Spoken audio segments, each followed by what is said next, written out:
ফেসবুকে ফেস না দেখিয়ে আমি কি ফেসবুক থেকে টাকা ইনকাম করতে পারবো? আর কখন কখন ফেস দেখাতে হবে বাধ্যতামূলক? ফেসবুক থেকে লাইভ করাটা কতটা জরুরি? যদি লাইভ না করি তাহলে কি ইনকাম করতে পারবো না? এই ধরনের অনেক প্রশ্ন নতুনদের মনে থেকে থাকে। আজকের ভিডিওতে সব কিছু ক্লিয়ার করে দিব। হ্যালো এভরিওয়ান, আসসালামু আলাইকুম, ওয়েলকাম জানাচ্ছি নতুন আরেকটা ব্লগে। আসলে বলতে আর বাকি নাই, ভিডিওটা খুব সকাল থেকে শুরু করছি, যেহেতু রমজান মাস চলতেছে, আমাদের মাহে রমজান, সেয়ারি সব রান্না একসাথে আয়োজন করতে হয়। তার জন্য সকাল থেকে ভিডিওটা শুরু করি, একটু একটু করে করতে করতে সারাটা দিন কিভাবে যে চলে যায় বুঝতেই পারি না। আসলে এটা মানে আমার ক্ষেত্রে না, প্রতিটা গৃহিণীর ক্ষেত্রে। যাই হোক, যে বিষয় নিয়ে কথা বলতে চাইছিলাম, আমার এই ভিডিওটা দেখতেছেন, এই ভিডিওতে কি আমি ফেস দেখা যাচ্ছে? অবশ্যই দেখা যাচ্ছে না। আমি আমার প্রতিদিন যে কাজ করি সেটাই ভিডিওতে শেয়ার করতেছি।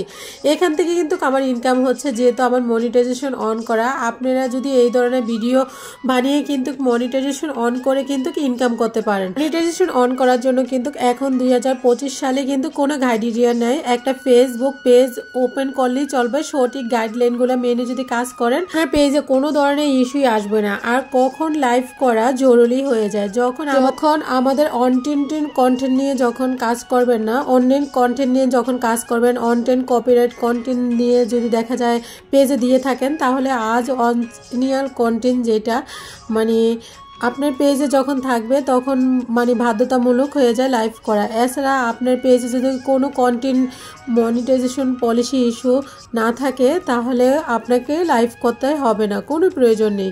আপনি লাইভ করা ছাড়া ফেস না দেখিয়েও কিন্তু ফেসবুক থেকে আপনি ইনকাম করতে পারবেন। আপনাদের মনে আরও প্রশ্ন থাকতে পারে, আপু অনেকে দেখি লাইভ করতে, আমার কি লাইভ করতে হবে? যারা লাইভ করতেছে তারা কিন্তু পেজের রেস এঙ্গেজমেন্ট ডাউন হয়ে যায়, তারা কিন্তু তখন লাইভ করতে হয়। আপনার পেজের রেস যদি ধরে রাখতে পারেন, কন্টিনিউ ভিডিও দিয়ে, রিলস আপলোড দিয়ে, পোস্ট আপলোড দিয়ে, তাহলে আপনার লাইভ করার প্রয়োজন নেই। যাদের পেজে রেস ডাউন হয়ে যায় তারা মূলত লাইভ করে। ছাড়া লাইভ করার অনেক কারণ থাকতে পারে। আপনার যদি ইচ্ছে না থাকে, ফ্যামিলি থেকে পারমিশন না দেয়, আপনার যদি লাইভ করতে ভালো না লাগে, তাহলে লাইভ করবেন না। লাইভ করলে যে আপনি ইনকাম করতে পারবেন এরকম কিন্তু কোনো কিছুই নেই।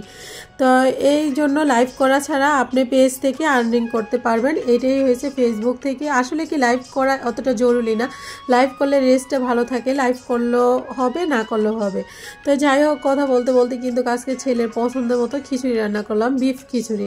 আসলে ওনা ইফতারির ভিতরে বিফ খিচুড়িটা, চিকেন খিচুড়িটা খেতে বেশি পছন্দ করে। যেহেতু বাচ্চা মানুষ রোজা থাকে, এই জন্য ওর পছন্দ অনুযায়ী রান্নাটা বেশিরভাগ সময় করা হয়। খিচুড়ির উপরে আমি কিছুটা ঘিও দিয়ে দিলাম। ঘিটা দিলে না অনেক সুন্দর একটা ঘেরান আসে, খুবই ভালো লাগে। আর ওইদিকে মাকা ভর্তা বানাইতেছে, পাটায় বেটে কি বলে এগুলাকে, চান্দা মাছের ভর্তা। আসলে ভর্তা দিয়ে গরম গরম খিচুড়ির সাথে ধোয়া ওটা ইফতারির সাথে যদি খাওয়া হয় না, খুবই মজা, কি বলবো। আলহামদুলিল্লাহ আজকে খাবারটা অনেক বেশি মজা হয়েছিল। তো যাই হোক, কথা বলতে বলতে কিন্তু খাওয়া দাওয়া শুরু করে এলাম, ইফতারিও শেষ হয়ে গেল।